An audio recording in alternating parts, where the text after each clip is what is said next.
Bom, olá, estamos aqui outra vez para uma entrevista na Smart City TV. Aqueles que já nos conhecem, já estão inscritos, agradeço. Peço aos que estão começando hoje com a gente que se inscrevam aqui no nosso canal.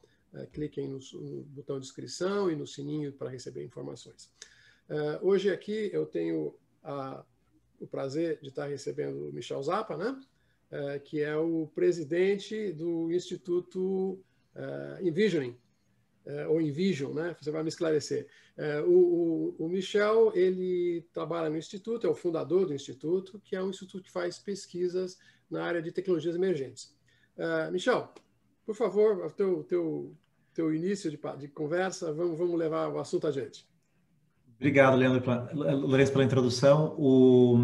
A gente tenta criar sentido ou entender as consequências da tecnologia, conforme ela vai se desenvolvendo. Então, acho que o que nós temos de visão no Instituto, na Envisioning, as tecnologias estão afetando praticamente todos os aspectos da nossa vida. A forma que a gente se comunica, a forma que a gente toma decisão, a forma que a gente conduz negócios. E o que a gente está tentando fazer é trazer como se fosse uma lanterna para essa tomada de decisão. E a gente vem fazendo isso com governos e com empresas privadas há quase uma década, e desenvolvendo ferramentas, métodos de visualizar dados, softwares, metodologias, criando tudo em casa para conseguir trazer sentido, para conseguir enxergar o que está acontecendo nesse meio. A gente faz isso de uma forma distribuída, virtual. A gente trabalha de casa desde muito antes da pandemia. A gente nunca teve escritório. E somos uma empresa global de brasileiros pelo mundo.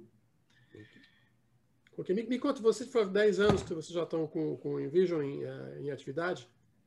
Sim, faz 8, 9. Eu saí do meu emprego há 9 anos. E nessa época, e faço só Envisioning, tempo integral desde então, e a maioria dos sócios entrou logo depois. Então, aos poucos, amigos e conhecidos foram se juntando, e hoje somos uma turma um pouco maior, trabalhando junto para trazer esses produtos para o mercado. Bom, veja, eu vi no sistema de vocês que vocês fazem análise das tecnologias emergentes, tem um modelo de apresentação bastante interessante, depois eu vou até pedir para você compartilhar isso com a gente. E como a gente é um canal que se dedica muito aos temas de Smart City, né, a gente entende que Smart City usa como um dos fundamentos tecnologia, né? O que você vê de interessante de tecnologias emergentes nesse uso de Smart City? O que você pode nos contar nesse momento? O que a gente está tentando fazer é trazer uma visão de soluções em tecnologia para todas as cidades. Então, eu sei que o termo Smart City, por exemplo, tem muitas conotações. Então, uma delas é a cidade mais inteligente no sentido dela ter mais informação sobre os seus habitantes, por exemplo, que é uma visão muito comum, né? De ter mais sensores, mais câmeras, mais identificação de sinais, etc.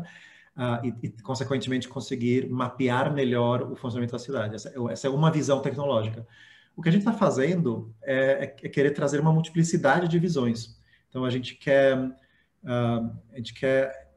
ampliar, talvez, o leque de possibilidades no que são as cidades do futuro. Porque uma coisa que nós percebemos que estava acontecendo era quase uma unilateralidade do que seria o futuro das cidades. As cidades do futuro, todas elas terão a cara de Dubai ou da Berrini, aqui em São Paulo, com prédios altos, espelhados e carros autônomos, porque é uma visão, muitas vezes,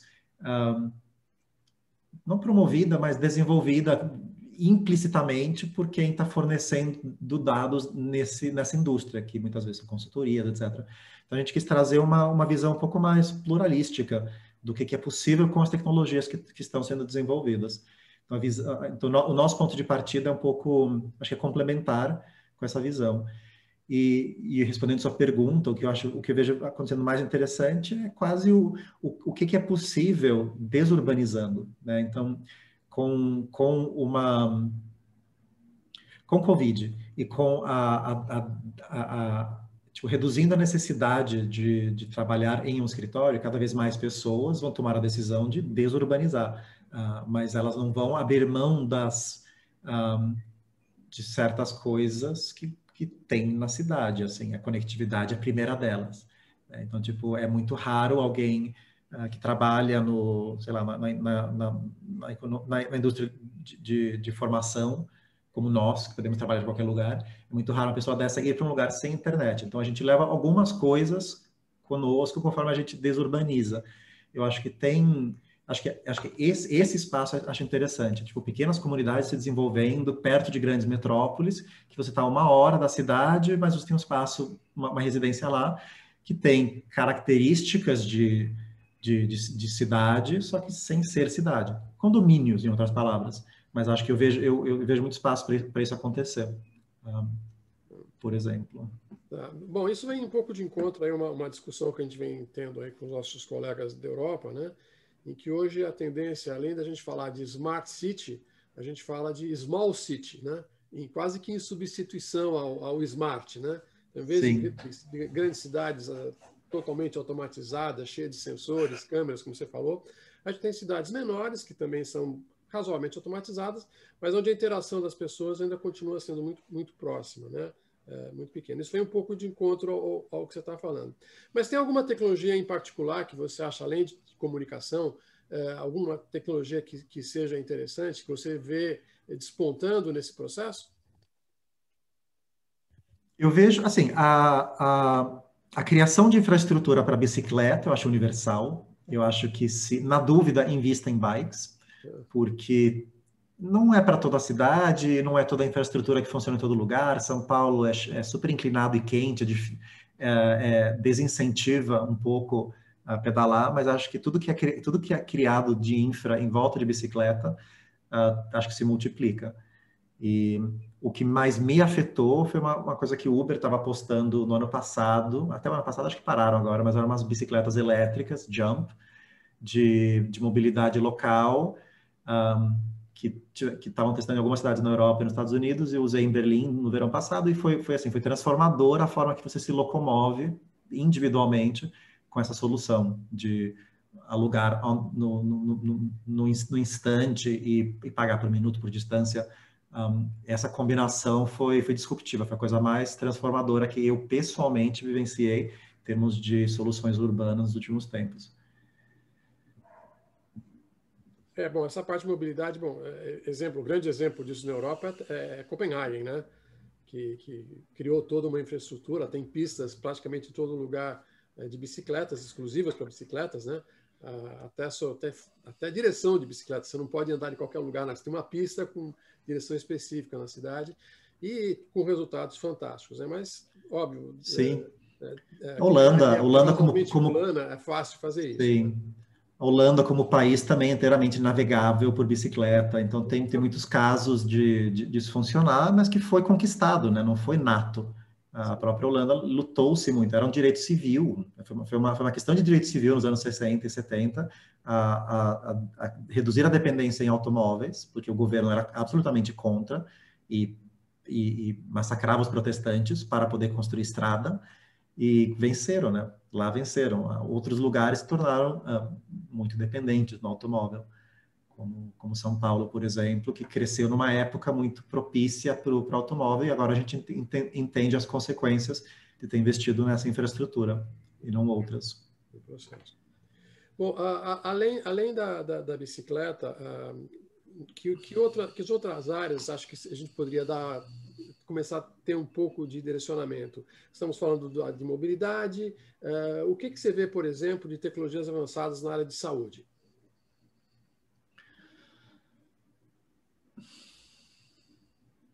Pessoalmente, eu não olho muito para isso. É difícil ter uma resposta muito, assim, que além do óbvio, que é acompanhar densidade, propagação de contaminação, rastrear a localidade das pessoas, se você faz check-in, se você entra num espaço público, você fez check-in, como fez check-in? É manual, é automático, você sabe que você fez check-in ou é o sistema te mapeando?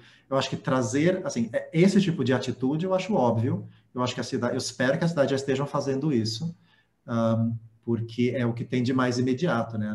Tipo, tudo que é espaço público vai ter que ter sistemas de gerenciar quem passou, quantas pessoas estão lá, por quanto tempo. Então, esse tipo de controle está acontecendo rápido. Acho que tem muita experimentação rolando aí. Então, talvez eu diria isso como mais interessante em saúde. Mas isso acho óbvio. Acho que tem o horizonte depois disso, que eu preciso pensar um pouco. O que a gente faz depois disso? Pois isso. Agora, me conta o seguinte, como instituto de pesquisa, vocês têm, obviamente, algumas áreas, talvez que vocês se dediquem mais, outras que se dedicam menos, mas, de maneira geral, me conta como é que é a metodologia que vocês empregam para achar essas novas tecnologias e ver como elas estão sendo utilizadas. Legal. A gente tem duas frentes de trabalho. Então, tanto a reativa, que é tem um cliente querendo olhar para uma área. Então, a gente estabelece uma área. Vamos olhar para o futuro de distribuição e logística, por exemplo. Então, como é que a gente faz isso? Bem, a gente vai investigar tecnologias em ficção científica, em aplicações de patente, em campanhas de crowdfunding, que às vezes tem umas coisas inusitadas. Então, a gente olha para diferentes lugares em que a tecnologia se manifesta. E temos algumas fontes para isso. Então, temos alguns pontos de partida para fazer isso. E temos uma forma também, de outra forma de trabalho, que é um pouco mais passiva e mais de observar o que a gente vê acontecendo, uma notícia interessante, um desenvolvimento interessante, uma aplicação inusitada. A gente capta esse acontecimento e traduz através da nossa metodologia e tagueia, organiza e coloca no banco de dados no lugar apropriado. E a gente tem editorias dentro do banco de dados. Então, temos um sistema de gestão de conteúdo criado em casa para gerenciar, para identificar tecnologia, ilustrar, documentar, representar o grau de prontidão, grau de impacto, fontes, imagens. A gente tagueia isso tudo em nosso sistema e a gente... só que isso é feito por editoria. Então, cidades é a nossa primeira grande aposta de ter uma editoria pública, que é uma editoria que a gente quer exatamente que seja colaborativa, que é de buscar pessoas que estão enfrentando esses mesmos desafios, que é como é que eu olho para o ecossistema tecnológico que vai afetar a minha cidade, como é que eu aprendo com as outras cidades, como é que eu pego o que está acontecendo de ponta de Barcelona, Copenhague e Tóquio e traga isso de volta para o Rio de Janeiro, por exemplo. Como é que a gente faz essa troca sem passar pela intermediação do mercado de consultoria, que é uma das formas que isso acontece hoje. Então, a gente quer desintermediar esse acesso a essa inteligência e a gente faz isso por editorias. Então, temos a editoria de cidades, temos a editoria de desenvolvimento sustentável. Então, temos também como objetivo olhar para quais são as tecnologias que estão atendendo às necessidades das ODS, dos Objetivos de Desenvolvimento Sustentável, estabelecidos pela ONU. Então, são diversas editorias dentro desse grande sistema de gestão de dados. E essa base de dados que vocês têm, eu imagino que ela não é estática, ela está sendo sempre constantemente atualizada, né, pelo pessoal de vocês de pesquisa, né? Mas, por exemplo, se uma cidade tiver interesse em utilizar as informações que vocês têm, como ela procede? Sei lá, o prefeito quer saber que tecnologia ele pode usar na cidade, como é que ele faz? Então, a gente deu um grande passo nessa direção recentemente. Se você habilitar o compartilhamento de tela, eu te mostro o que eu tenho aqui. E a gente apresenta uma solução que a gente vem desenvolvendo exatamente para responder essa pergunta. Então, nós elegemos as cidades, o futuro das cidades, como nossa primeira editoria pública, então, porque todos nós moramos em cidades, dois, porque a gente se identifica com as necessidades dela, é muito próximo a todos nós, e a gente... O que a gente fez? Nesse site, que é cities.envisioning.io,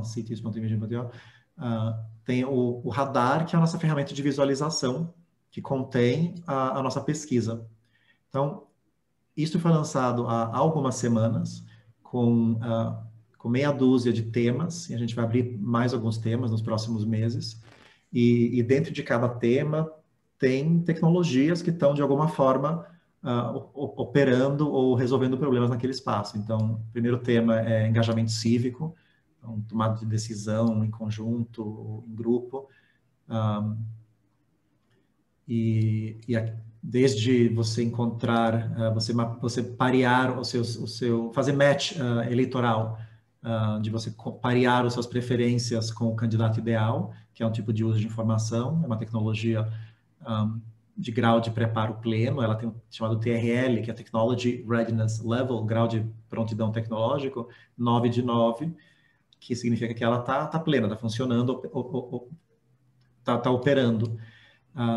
No outro extremo, tem tecnologias com menor grau de preparo, então dentro de governança tem modelos automatizados de reduzir o impacto de turismo, por exemplo, que está sendo testado em pequenos protótipos, e aí tem a descrição. Em cada tecnologia é uma técnica, é uma coisa, é uma atitude que pode ser tomada. Algumas dessas atitudes requerem equipamento, ferramentas, outras são coisas que né, são leis que poderiam mudar de um dia para o outro. Né? Não é tão simples, mas teoricamente algumas dessas podem ser, tudo isso aqui é aplicável de alguma forma para qualquer cidade. A visão ainda é meio de helicóptero, assim, é de alto nível. Cada tecnologia tem a forma que você faz, por exemplo, o turismo de baixo impacto, a forma que você utiliza que Citizen Sourced Anticipated Public Services, a forma que você utiliza sei lá, leitura de dados, Big Data, para antecipar as necessidades do serviço público. Isso varia muito de região a região, varia muito de competência a competência, de ministério a ministério. Então, é uma visão de helicóptero aqui, é uma visão de alto nível, falando isso aqui existe, pode ser feito, mas isso aqui serve para estimular um tipo de pensamento. Falar, opa, eu não imaginava que isso aqui fosse possível, mas eu consigo fazer modelagens, e aí quem faz, como faz, a gente tenta indicar esses aspectos da história dentro dessa ferramenta, dentro desse radar. Ok. E agora, veja, o que a gente vê nessa ferramenta, nessa utilização, é que isso demonstra, sob o ponto de vista da tecnologia, né? Agora, vocês estão pensando em alguma coisa que mostre aonde essa tecnologia está sendo efetivamente sendo utilizada e qual o benefício que ela traz especificamente para aquela localidade?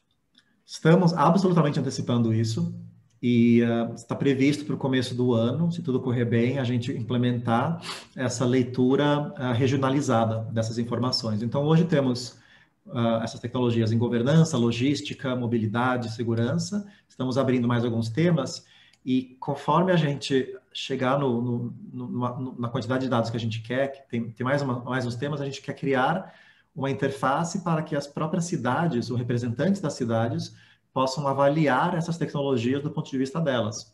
Então, por exemplo, podemos perguntar para a Prefeitura de São Paulo se eles já estão trabalhando com sistemas automatizados de rastrear a legislação, por exemplo, ou com e-residência, ou com controle de informação automatizada, etc. Então, por tecnologia, a gente quer fazer uma espécie de enquete e bolar um modelo de comparar as cidades e colocar de alguma forma de comparativo entre elas. Ok. Vocês estão vendo também alguma coisa em relação à normatização dessas tecnologias que já está sendo de alguma forma encaminhada pelas normas ISO? Não, ainda não. Isso está no radar de vocês também? Como é que está esse...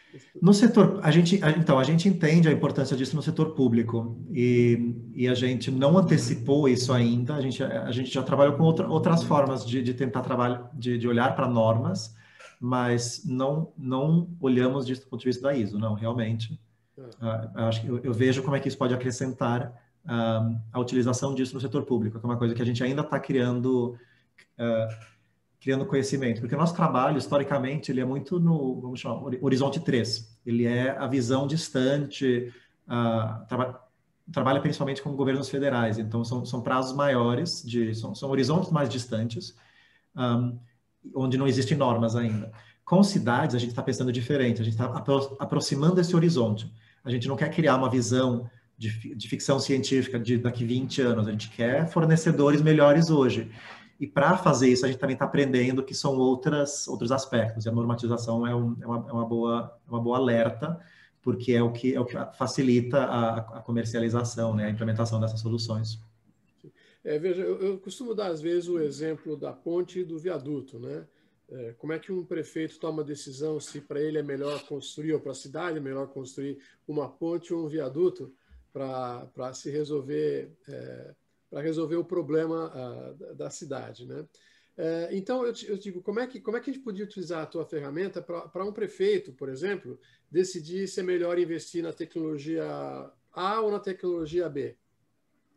Eu acho que conhecer o conjunto de tecnologias que estão sendo desenvolvidas e que estão em criação pelo mundo, eu acho que só de saber já afeta a nossa capacidade de tomada de decisão, porque a gente consegue contextualizar tal solução dentro de um panorama maior. Sim. Então, talvez as tecnologias citadas em nossa pesquisa, talvez 96% esteja fora da nossa, como é que chama? Da nossa expectativa de vida. Talvez, não sei.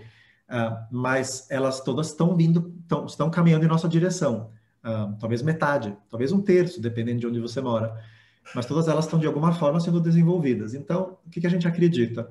Com o conhecimento do que é possível, do que está sendo feito e das possibilidades novas que estão sendo criadas, eu acho que só de saber já nos faz tomar decisões melhores hoje. Porque você não está tomando a decisão tão às cegas. Você sabe que vou investir em tecnologia A ou a B dentro de um panorama mais informado do que praticamente um chute. Então a gente quer ser um desses sinais de fazer a tomada de decisão mais informada.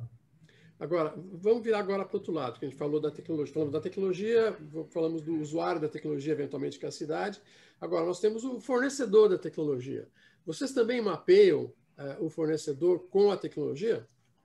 Sim, a gente mapeia o fornecedor, a gente não faz uma pesquisa exaustiva hoje, porque o que nós estamos querendo fazer, inclusive com o modelo de CITES, é abrir quase um serviço de lista, de indexação. Então, a gente quer inverter um pouco. A gente tem, no sistema, a gente tem uma forma de indicar organizações relacionadas, sejam elas startups ou sejam elas institutos acadêmicos pesquisando a tecnologia. A gente abre espaço para todo tipo de organização e experts.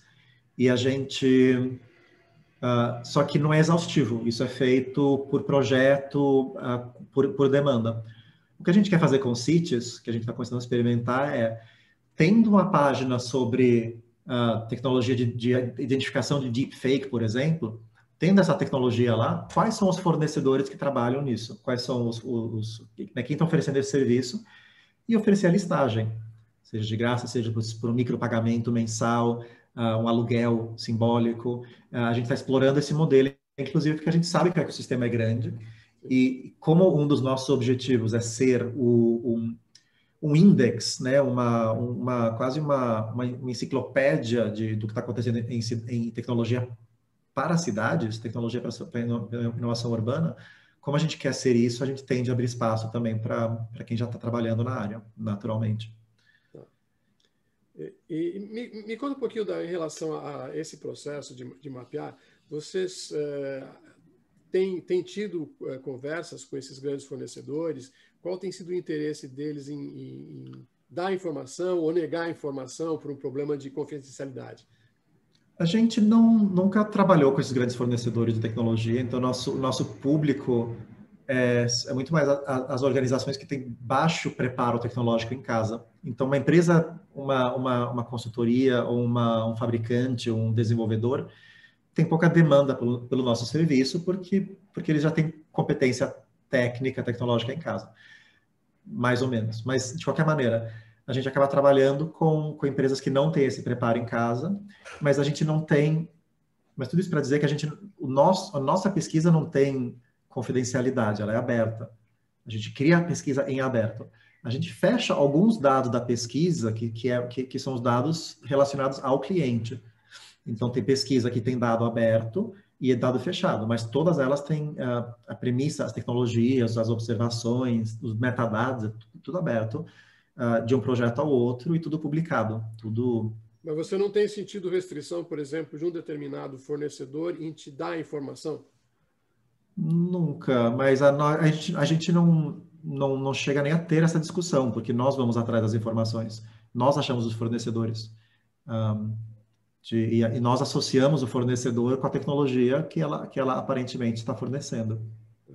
Você não chega eventualmente no nível de detalhamento em que, digamos, o fornecedor tem alguma restrição e te dá informações sobre o Até hoje não produto. aconteceu.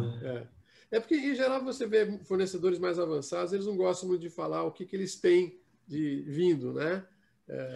Eles tratam com Mas a gente trabalha em essa público, restrição. então, não, isso faz muito sentido, e claro, não é que nós temos acesso ao roadmap deles também, não, a gente tem o que tem em público, a gente só observa, a gente só captura o que tem em público. E, bom, então você tem um lado da cidade, você tem um lado do fornecedor, e você tem tido também demanda de outros institutos de pesquisa e de outras entidades acadêmicas, por exemplo, para ter acesso à tua base de dados? Sim, mas a nível individual. Então, nenhuma instituição trabalha formalmente com a gente. A gente até tentou desenhar os projetos com a universidade, mas até hoje não achamos um modelo. Então, nenhuma instituição trabalha com a gente, nenhuma instituição acadêmica, mas individualmente muitos. Mas aí é a pessoa. São pesquisadores mais, né? Exatamente. Pesquisador que trabalha em instituições, trabalha para outras instituições e que nos usa como fonte, trabalha para a gente trabalha com acadêmicos e quase exclusivamente. A gente tenta, a gente explora o modelo da triple hélice, de estar entre o acadêmico, o comercial e o público. E foi o espaço que nós naturalmente encontramos. Tanto é que somos uma empresa, mas eu quis fundar a empresa quis fundar a Envisioning como uma fundação, porque está muito mais próximo o modelo de fundação do que do modelo comercial normal, né? Comercial normal, exatamente. Sim. Somos uma corporação B, a gente está muito mais alinhado com a forma que as coisas deveriam ser. Espero. Sim. Bom, eu vi aquele leque enorme de soluções tecnológicas que você mostrou agora há pouco na tela. Daquele leque, quantas daquelas tecnologias emergentes ou semi-emergentes você já viu aqui no Brasil? Elas todas estão, assim, elas têm um pé na ficção científica, né? Não dá para negar. Então, vamos fazer um exercício aqui. Eu vou mostrar uma coisa na tela, a gente faz o exercício juntos.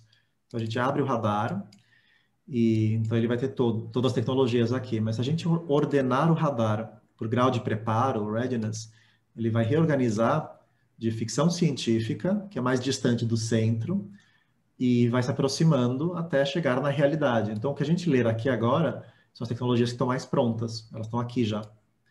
Então, desde o sensor de rastrear, sensor de estacionamento que você tem em shoppings, então isso já temos.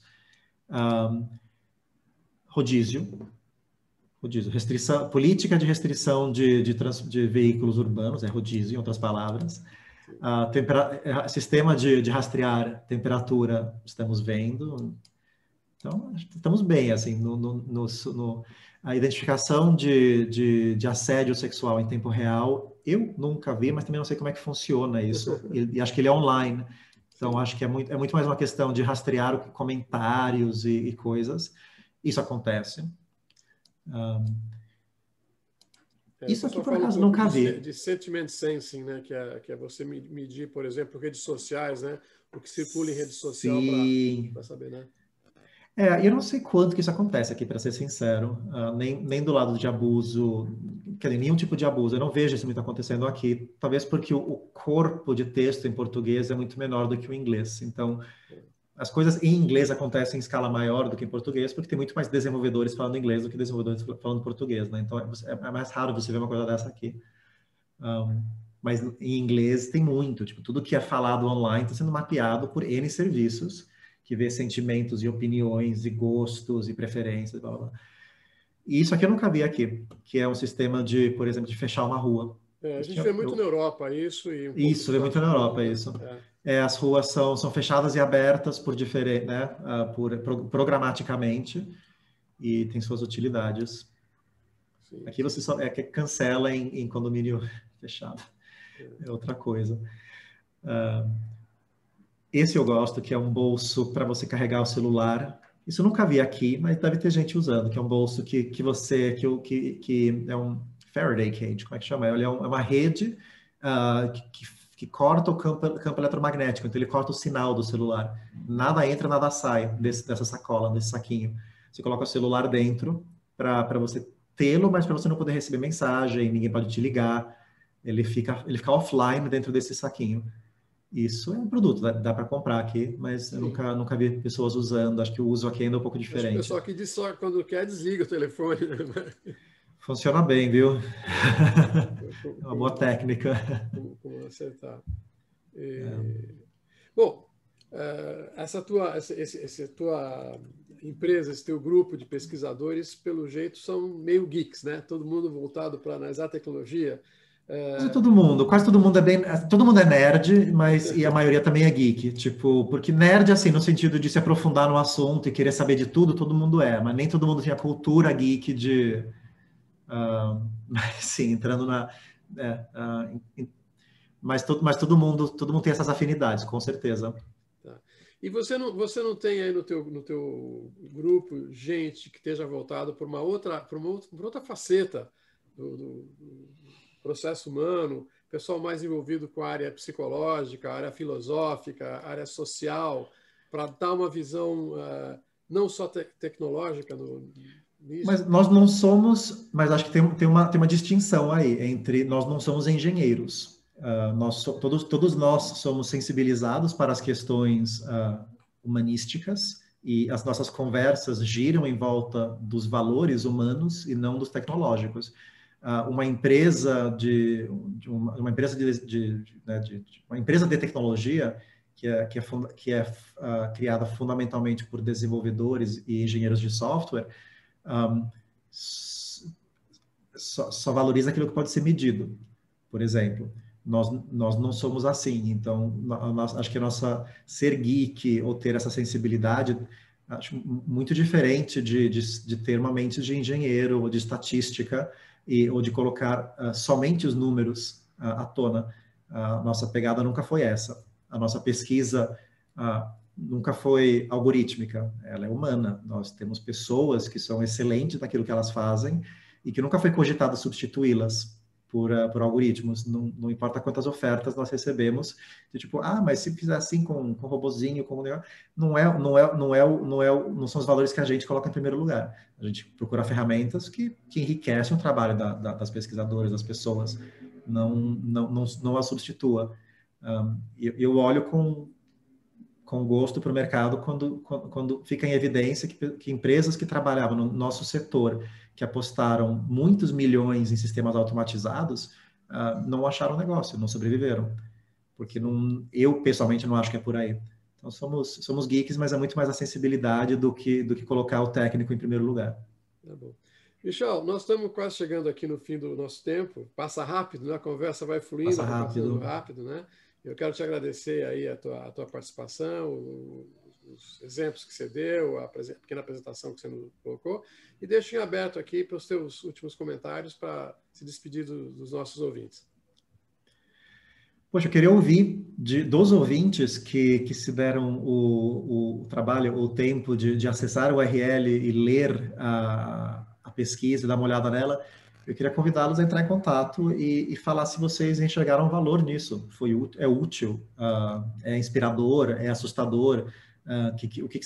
O que é essa pesquisa para você? A gente quer muito entender isso, porque nós não temos afinidade com inovação urbana. Nós temos interesse nisso, mas não é nosso negócio. A gente está aterrissando um projeto nesse espaço para ter relevância. Então, a gente não quer impor, a gente quer que ela seja útil, essa pesquisa. Então, se vocês ouvintes tenham acessado o URL, tenham tido impressões, entre em contato. Ok. Michel, muito obrigado pelo teu tempo. É muito interessante. A gente vai manter contato aí para eventuais projetos aí em conjunto que a gente possa ter. E agradeço aí aos ouvintes que estamos estudando até agora e peço para se inscrever no nosso canal. Muito obrigado e até a próxima. Obrigado, Lourenço. Boa tarde, boa noite. Tchau.